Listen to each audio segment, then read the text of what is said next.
Mari kita mulai pembahasannya. Cerita dimulai dari pertarungan Makoto melawan Io. Io melakukan pukulan ke Makoto. Melihat itu, Makoto menyilangkan tangannya, dan menghentikan tinju Io. Io terus-menerus melancarkan pukulan ke Makoto. Pukulan itu dapat ditahan dan dihindari oleh Makoto. Lalu Makoto bergerak sedikit mundur dan melihat ke tempat Shiki berada. Di sana, Centaurus dan Minotaurus yang dilawan Shiki sebelumnya, kini telah berubah menjadi debu. Makoto menyadari bahwa Shiki telah mengaktifkan kekuatan sihir dari cincinnya ke tingkat 4. Dan dia sadar bahwa itu berlebihan terhadap lawan seperti itu. Selagi Makoto memperhatikan ke arah Shiki, Io mendaratkan tendangan ke Makoto. Seperti biasa, tendangan itu dapat dihentikan Makoto. Lalu, Io melancarkan pukulan dengan cepat ke arah Makoto, dan tinju itu mengeluarkan elemen api. Sehingga Makoto tidak dapat menghentikannya tepat waktu. Tapi serangan itu tidak berdampak besar bagi Makoto. Io kaget, karena serangannya tidak membuat Makoto terpental. Saat ini, mereka berdua menahan diri dengan kekuatannya. Kemudian, Io meningkatkan sihirnya ke level yang lebih tinggi dari rata-rata. Dan melakukan serangan berputar dengan cepat ke Makoto. Semua pergerakan serangan Io dapat terlihat oleh Makoto, sehingga Makoto dengan mudah menghentikannya. Kemudian Makoto mencoba melakukan pukulan ke Io, tapi serangan tersebut dapat ditahan oleh tendangan Io. Dalam hal kekuatan dan kecepatan fisik, Makoto lebih baik dari Io. Lalu Makoto menjaga jarak dari Io, dan mengatakan ke Io untuk segera mundur. Tapi Io menolaknya. Lalu Makoto tidak punya cara lain selain membunuh Io. Tapi di sisi lain, Makoto tidak ingin menunjukkan kekuatannya yang sebenarnya. Makoto berpikir bahwa dalam bentuk sekarang, dia dapat membunuh Io. Selama pertarungan berjalan, mereka berdua belum mengeluarkan kekuatan mereka yang sebenarnya. Lalu Makoto meminta Shiki untuk melepaskan setengah langkah menuju ke 7. Makoto berniat untuk Shiki mengulur waktu dengan mengurangi jumlah kerusakan di kota. Mendengar perintah Makoto, Shiki membungkuk. Lalu kekuatan jahat berkumpul di jari-jari Shiki. Kemudian Shiki merapalkan mantra, yang membuat Io yang mendengarnya menjadi sakit di telinganya. Io bermaksud untuk mengganggu Shiki. Tapi dia tahu, kalau dia melakukannya, Makoto tidak akan membiarkannya. Setelahnya, Io mencoba untuk mengetahui siapa Makoto. Sebelumnya, dia beranggapan bahwa Makoto hanya golem dengan pakaian aneh.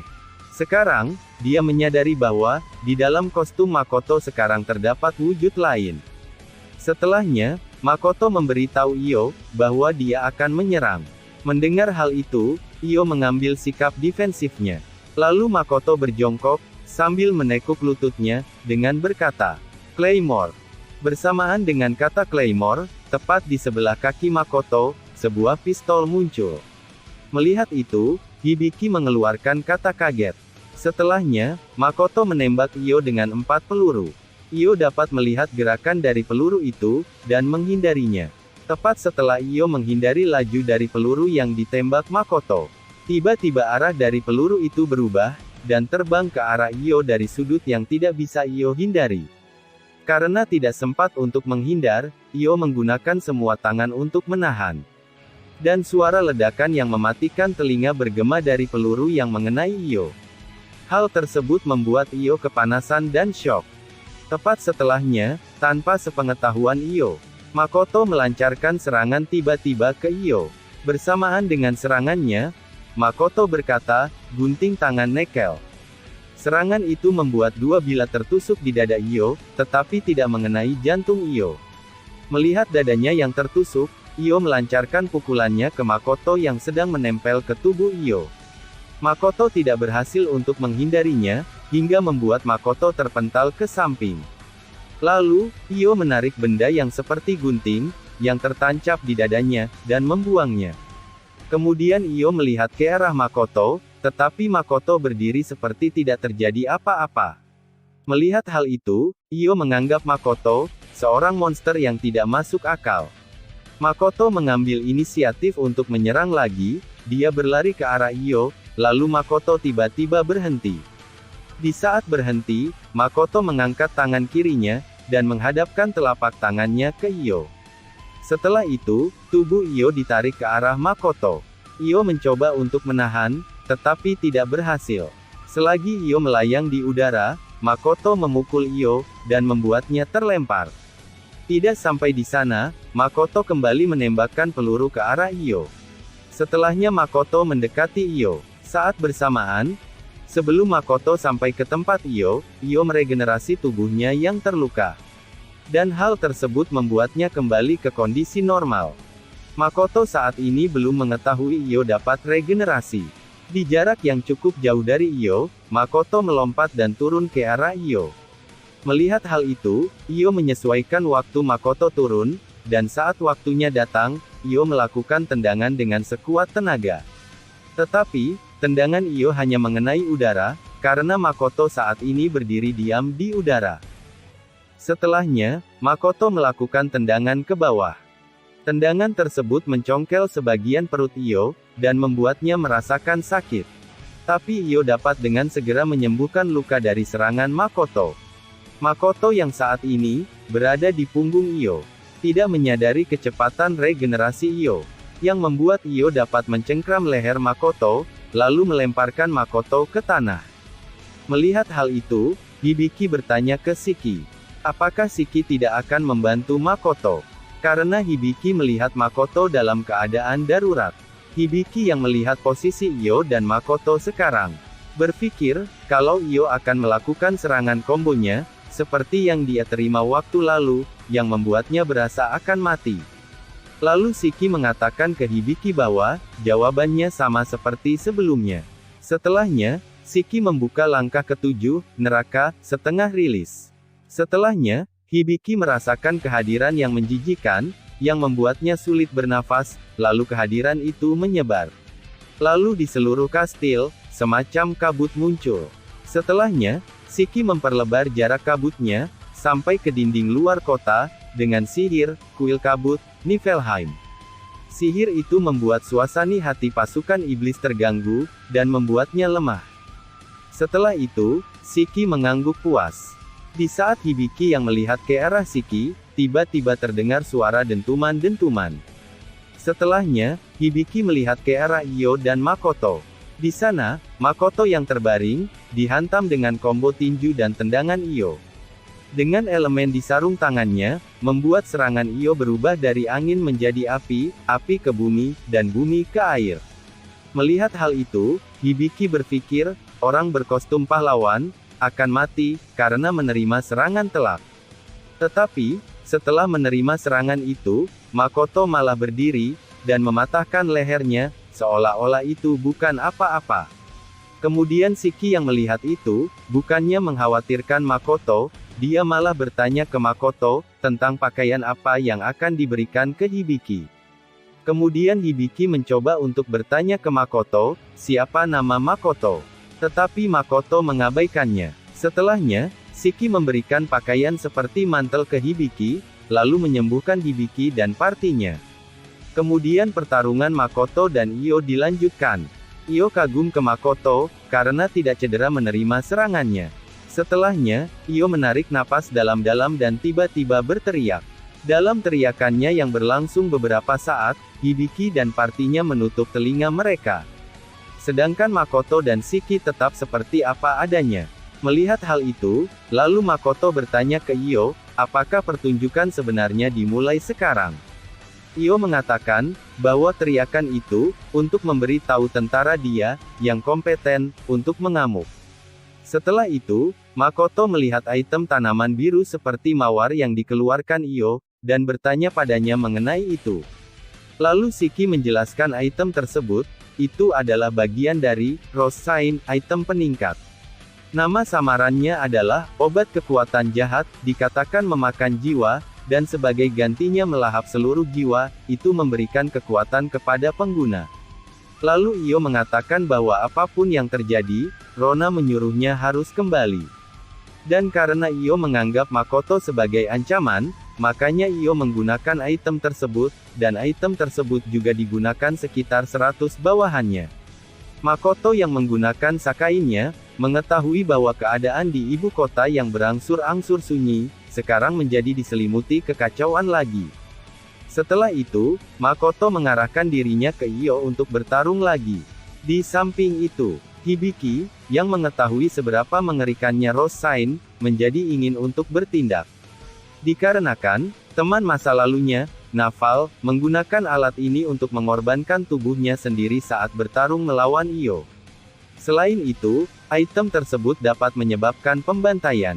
Karena tidak ingin melihat adanya pembantaian, Hibiki memberi komando ke partinya dan berkata, "Kita akan menguasai kota. Semuanya, bersiaplah." Saat bersamaan dengan kata-katanya, Hibiki berdiri, mantel yang dia pakai sebelumnya terlepas, hingga membuat pakaian cabulnya terlihat. Bersamaan dengan itu, parti Hibiki juga ikut berdiri. Mereka yang berencana ingin pergi meredakan situasi, teringat bahwa saat ini mereka berada di dalam penghalang yang Shiki buat. Penghalang belum larut dan mereka tidak bisa pergi keluar. Kemudian Hibiki meminta Shiki untuk melepaskan penghalang tersebut. Tetapi Shiki menolaknya. Lalu Hibiki mencoba meyakinkan Shiki dengan rencananya. Mendengar hal itu, Shiki menantang Hibiki untuk menghancurkan penghalangnya sendiri. Lalu Hibiki memulai melakukan sesuatu. Sementara itu, Shiki sedang melihat pertarungan Makoto dan Io. Io yang telah menggunakan Rose Sign, mampu membuat Makoto berubah menjadi pertarungan defensif. Sementara Shiki yang memperhatikan pertarungan Makoto dan Io, dia merasakan kekuatan aktif beberapa kali dari belakangnya, tapi dia tidak menoleh ke belakang. Sesaat setelah itu, kekuatan yang sangat kuat muncul dari belakangnya. Hal itu membuat Shiki menunjukkan sedikit reaksi. Kemudian Hibiki mencoba untuk menghancurkan penghalang, tapi penghalang itu tidak hancur. Setelah melancarkan serangan dengan mengumpulkan kekuatannya, dia jatuh dan pingsan. Di alam bawah sadarnya, Hibiki melihat sekelilingnya, ada langit berbintang. Dia tidak jatuh atau bangkit. Tanpa kebingungan, dan tanpa kehilangan kewaspadaannya, dia mencoba memahami sekelilingnya. Keadaannya sekarang, seperti saat pertama dia dipanggil oleh Dewi. Tapi dia merasa ada yang berbeda kali ini. Sesaat setelahnya, terdengar suara yang langsung bergema di kepalanya. Suara itu berbunyi, "Senang melihatmu datang, orang yang telah mentransfer dunia." Lalu Hibiki menanyakan siapa kamu. Suara itu mengatakan bahwa ditanya siapa dia, itu hanya akan menyusahkannya. Dan dia tidak punya nama.